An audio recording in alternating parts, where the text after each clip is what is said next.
Hi guys, long time no video. So a subscriber reached out to me on Facebook and she says, oh, it's been a long time you posted a video. Like, what's happening? I hope you are good. I am fine. Oh, Catherine, thank you for asking. God bless you for asking. But I've just had this whole dissertation thing on my head and I told myself throughout last week that I was not going to post a video. Apparently, I should submit by Tuesday next week or Monday next week. So by then, you guys, I'll be back here full time. Like I said again, thank you, Catherine, for asking. But I think I am back now on YouTube full time. You guys, welcome. Anyways, in this video, I'll be sharing 10 luckiest immigrants in the UK, like 10 group of people that I feel like they are very super lucky. Like I envy them. I'm jealous of you. I want to be like you when I grow up. As in cut soap for me, like this group of people are very lucky, especially because they are immigrants. Like you just came to the country, you're most likely maybe starting from scratch, or even if you're not starting from scratch, you are kind of privileged. These your privileges. I envy them so much. I feel like, oh God, I beg God, where though? One of these days I will get to that level. But for now, I just they look on one side, I like the envy. Well, now you guys, I have my jotter here because it's a long list. I have 10 whole long list, so I'll be reading from this jotter. Okay, so which people are the 10 luckiest human beings or 10 luckiest immigrants in the UK? I'll start with number 1. But before then, I know you all have heard about Amber, especially for students who are planning to come to the UK. Now, a lot of people have asked me questions like, oh, is Amber for just students or married people can come with their kids? The answer is no. Amber is just for students, just single rooms, single persons. Okay, so if you are married and you're with kids, you have to rent a bigger room. So Amber, what does Amber do? Amber offers you a platform where you can pick houses based on your preference or based on your cost or what you can afford. So they have affordable houses for as low as £89 per week. And if you check anywhere, you know that's like a steal, especially for in cities like Leeds. Like houses in Leeds are super expensive. Now these houses offer you value for your money because they are bills inclusive. You have Wi-Fi, the gas, you have electricity, everything is included in that price. And the best of all, it is very close to school, so you can walk to school from those hostels, okay, or from those lodges or whatever you feel like calling them, okay. And then another best thing about Amber is that they have 24 hours customer service. So you have questions, you can make inquiries from Nigeria, from Ghana, any part of the world you are, and you get your responses. So you can either do email, you can either do text, email, WhatsApp, phone call, anyone that is convenient for you. Amber got you. Mind you, September rush is coming really soon, and what I mean by rush is that it gets to a point where you no longer see houses, and even when you see houses, the ones you see are super expensive. So it is better to start fishing or hunting for those houses even when you don't have your visa yet. One mistake people make is that they wait, oh, let my visa come out before I start house hunting. It's a very dangerous game to play. It's better to start house hunting and maybe make payment, make deposit before you resume, because like I said, the rush may start and you may not see affordable houses at the time. And then of course with Amber you have peace of mind, because even if when you've made payment or you've made deposit and something happens, you change your mind, you're like, oh, I don't feel like coming to the UK anymore, or probably your visa was denied, guess what? You get your money back, okay? It's not a case of, oh, you've already paid and there's no refund. Of no, you get all of your money back with nothing withheld. So what are you waiting for? Check the link in my description box. Go to the Amber platform, select houses as much as you want, as much as you can afford, the classic, the ensuite, whichever one you can afford. Thank you and good luck with that. See you soon in September for those coming in September, and for those coming in January, see you soon too. Okay, so let's get back to business. 10 luckiest human beings, 10 luckiest immigrants in the UK. Let us start. The very first people. Hold on, let me check my book. I told you I'm reading from a book because matter is strong. The very first people are people who have cars. Like you have a car. You have a car in the UK. See, I consider you as a demigod. Like, see, it's not because cars are so expensive, but for someone like me now, I don't even know where to start. I know sabi drive, I don't get driver's license, I know nothing. I don't get money to buy car, nothing. Like, you guys, any day I finally buy a car, I will know that in this country, like if I buy a car and I'm driving, I'm behind the wheels, I will know that I have arrived. Because, like I said, I'm starting from ground zero. You get, so even when you have a license, you need to like even get a car and then a confidence to drive in the UK, because rules are car. There are so many rules. So if you have a car, where do I even start from? Is it the fact that these bus drivers deliberately leave you? They go see you say they run, like you're running to catch the bus, and they'll zoom off. And it's not as if they could wait for that few seconds, but no, they can never wait. Who's saying you not to buy a car? they will zoom up? Or is it the time you would save when you have a car? You guys, for a trip that a bus will take 2 hours, you're driving like 20 minutes to the place. I'm like, hey, God, I beg. For a trip of almost 3 hours, you are driving. If you have a car, you are driving like 30 minutes. How convenient that is. Like, if you have a car in this country, take it. Or is it jobs? There are a lot of opportunities you miss because you don't have a job. You don't have a car. There are jobs that you qualify every single thing 100%. The only reason you did not get that job is that you do not have a car. There's even one job my lecturer currently sent to us via email, like we should apply. Most of us qualify. I swear, I qualify. I've checked all the qualifications. You have to, even one of the qualifications that you have to have experience working with charity. I do.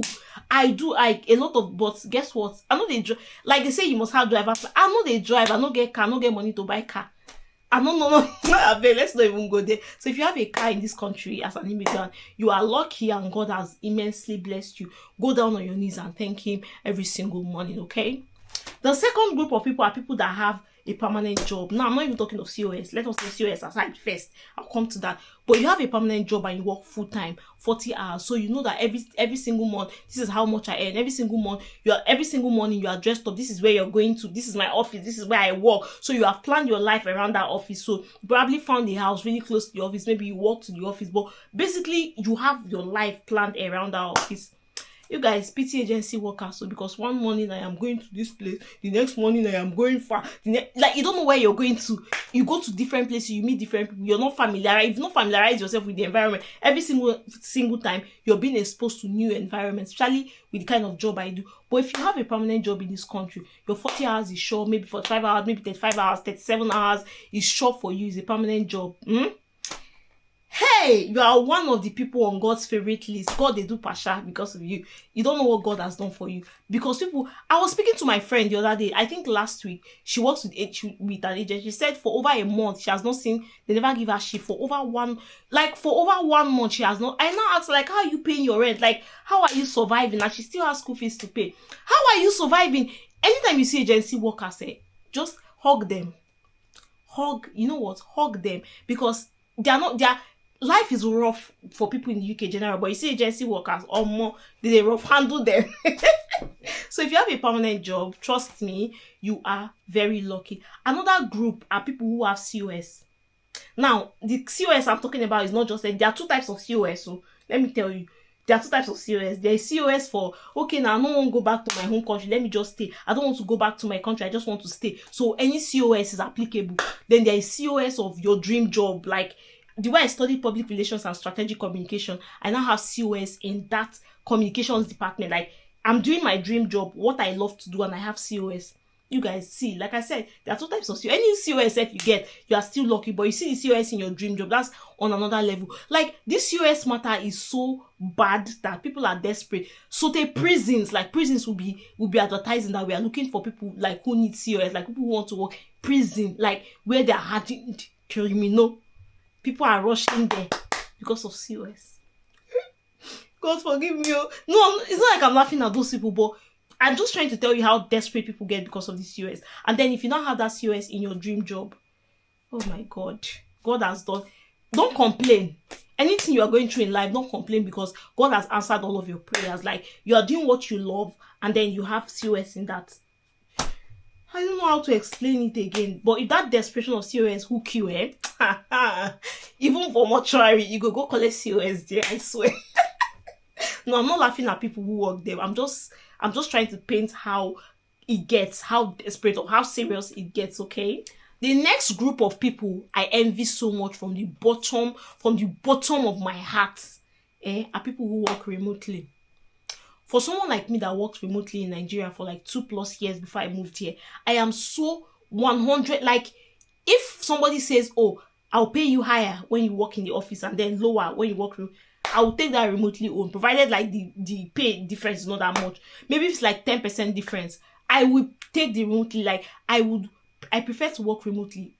Like, how do I even explain it? For someone like me that's already used to working remotely, for someone like me that you tell me, oh, you don't leave the house for 3 months, 4 months, and you give me everything I'll need, I will stay. I don't want to step out. I don't want people to see me. I don't want to see people. I don't want to see the sky. I want to just stay indoors. You get, that's me. So When I see people who work remotely in this country, like, I envy you, because the truth is that a lot of people do not live in their homes in this UK. A lot of people do not. They just visit their homes. They just come in to change clothes and they're out again. Imagine working 9 shifts, 12 hours back to back. You just come home and you bed. Before you sleep and open, it's already evening. You're out again. The house that you pay rent, you basically don't live there. It's only when you are off, maybe or 2 days off in a week or 1 day off in. Some people work 6 times in a week. Some immigrants, let me be using the word immigrants because it's not the same for, citizens or maybe people who are already balanced. But some immigrants work 6 times in a week, some 5 times in a week, like 12 hours, or not like 8 hours, not 9 to 5, 12 hours shift you get. So if you now add the time on the road, maybe if you don't have a car, you now spend like 2 hours on the road. You can imagine. So 14 hours of your entire day, or no, what am I saying? 2 hours going, 2 hours coming. That makes it how many hours? That's like almost 18 hours, Abby. 4 plus 16 hours of your entire day, you're spending it out. So when you come back here, only a few hours before you eat, before you bathe and sleep, it's already the next day and you're out again. So people do not live in their homes. So if you work remotely in this country, you need to appreciate the fact that where you are paying rent, you're actually utilizing it. You're actually utilizing the electricity. You're utilizing every single thing. You are using that home. I envy you so much, and I aspire to be like you when I grow up. This is why I will take my Upwork account seriously with time, okay? I like the fact that once in a while, I just get jobs like I did not apply for. Glory be to God. But I just get jobs once in a while, and I just do it, take money, claim out, and face front. But you guys, I'll pick working remotely over anything. Like, my dream job, my dream role in this life is to do a job where I don't have to speak to people. I don't even want to speak to my colleagues, like, as bad as that may sound, but I just don't want to speak to anybody. I just want to sit behind the computer and do the job. That's my dream role. Okay, so yeah, I envy you all working remotely.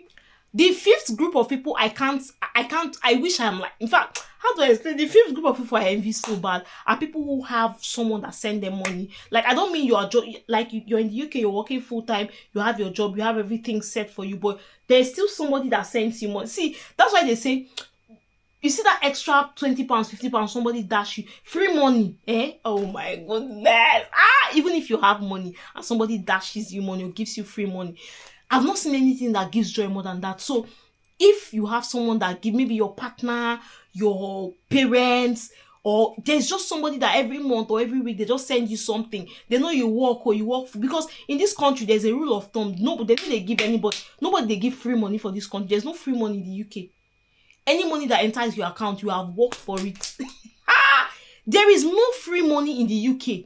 Since I came to, like, obviously, if you maybe left Nigeria and you came to the UK, obviously people who are in Nigeria think you're already rich. So if you have somebody where they even look your face for Nigeria, they send you money once you don't enter UK, they don't see you as a rich person. They already see you as rich. So nobody gives you money that much. So if there is someone in your life that gives you money, no matter how small, cherish it, love that person, hold that person tight, because as a rule of thumb, like I said, nobody gives anybody money in this country. Even to borrow, nobody borrows people money in this country, because if you borrow like somebody asking you for money, you don't even have the money you want to borrow the person. So it's not like you are wicked. Oh, I will not give you because I don't feel like giving. No, you don't even have it. You get. So if there's somebody that is sending you money, send me small.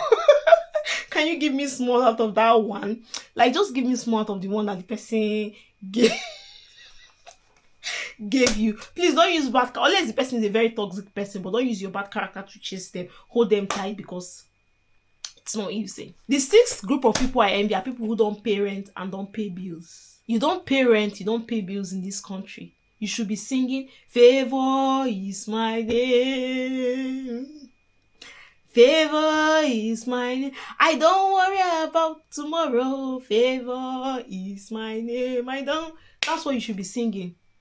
You don't pay rent, you don't. So the truth is that there are people who come here, maybe they live with their partner, or they live with their parents, or they live with their sibling, and basically their siblings pay the rent. Maybe you're still on the student visa, your sibling or partner, whoever you live with, pay the rent and maybe pay the bills to an extent. Maybe you just pay a little bit, or you don't even pay anything at all. You don't know what God has. And then you will save your money. Don't worry, just save your This country that you cannot live with someone for free, like for 1 week or 2 weeks. Or you go pay, you go contribute to the bills. And if by chance you live with someone and they say, don't worry, just save your money. Maybe use your money to pay school fees. Use your money to, don't worry, you don't pay rent, you're not paying bills. in this country. You must be a cultist. But there are people who are like that, to be honest. They work maybe not full-time or part-time, maybe they are student, but they work, they don't pay rent, they don't pay bills because they are fortunate to live with maybe a family member, a partner or something that does that. You are Igwe. I miss when I was living with my brother. Igwe. When I was living for the 2 months, I lived with my brother I came in February, March, April. I moved out at the end of May, Abi. I stayed with my brother for like 3 months. I did not pay bills, I did not pay. But then I didn't feel that joy because I was paying school fees. You get? But if I was done paying my school fees, I would have been so monthly rent, monthly bills. Take it. Igwe, bring a word for you because the next group of people are people who travel to Nigeria often, like students. You know how like maybe you came in January, by September or August, you're already planning a summer trip back to Nigeria. I'm not talking about Albania or Morocco because with Albania, £500, you don't go home. I'm talking about Nepo kids that they're already booking summer. Oh, I'm going back home. They're going to Nigeria. You know what it means to go back to Nigeria? Some people will ask me, when next are you visiting Nigeria? That's why when somebody will always talk to me, love, where are you in Nigeria? When next are you visiting Nigeria? Who, me? They play. Like, when somebody asks me, when I'm not even sure I can visit Nigeria in 2028. God help me. I'll be rich, I'll be wealthy. But I can't even, because when I start to do the mental calculations of how much it costs to go to Nigeria, that's why people go comfortably. When they come back from summer in August or maybe come back in September, by December, they're going for Christmas. There are levels to this. You see those Nepo kids, I envy you guys. The way you are packing shift, the way that when holiday come, we don't think, oh, where we will pack shift, or yeah, which agency they give plenty shift. You want to pack shift during this holiday. People are packing their bags and going home because they are loved at home. People are packing their bags. These Nepo kids are packing their bags and they are going home to see their mommy and their daddy. But you are packing shift. I envy you people. You guys should go. In my next life, I want to be a Nepo kid because the 8th, is it the 8th or 9th? Okay, the 8th group of people I envy are people who are in healthy relationships. This country is hard. I keep saying it. I'm sounding like a broken record at this, but people who are here already know. But if in case you are not here, know that this country is hard. The last thing you want to do is to be in a toxic relationship. See, let me do a relationship session for a few seconds. The last thing you want to do is to be in a very toxic relationship or a relationship with a nonchalant partner. Life is hard. Like I said, life in the UK is harder. So if you're in a very healthy relationship where you love this person loves you, you guys share everything together. This country is frustrating sometimes. So you can share your frustration together. The person can ease it, make it better for you. If you're in a healthy relationship, I envy you. Because this country, like I said, you are better off being totally single, not being entangled, any form of entanglement or doing talking stage with anybody. You are better off being 100% single than being in the wrong relationship. Normally, UK go make you crazy. You can't do a relationship with a toxic partner or a nonchalant. You will mad. You will stand up on the road. You come out to the road and crazy. You get. So if you're in a healthy relationship, God has done it for you. You're very lucky. Hold the person tight. Don't use your bad character pursue the person. You get. If you're not in a healthy relationship, me, I don't know what to tell you. You cannot be in the UK and be in a bad relationship at the same time. Like, it is so one of the fastest ways to die. Okay, yeah. Okay, the 9th group of people I envy are people who do not live in a shared apartment. You guys, I've dodged one part of it, okay, because I still share kitchen, but at least I've dodged one part. It's small, it's a gradual process. But if you do not live in a shared apartment, you are very lucky. God has done it for you. You are oh Jesus, you are greatly loved and cherished by God.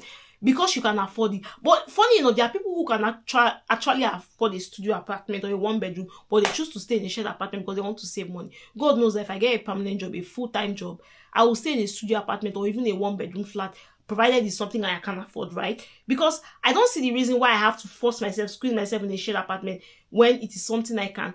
It may be tough to shell out that much money, but I still prefer that to living in a shared apartment. So if you don't live in a shared apartment, maybe you're even a student, and you manage to get a studio apartment because you have money, or you are absolutely lucky. And to be fair, if you can afford to live in a bedroom flat or in a studio apartment, live shared apartment.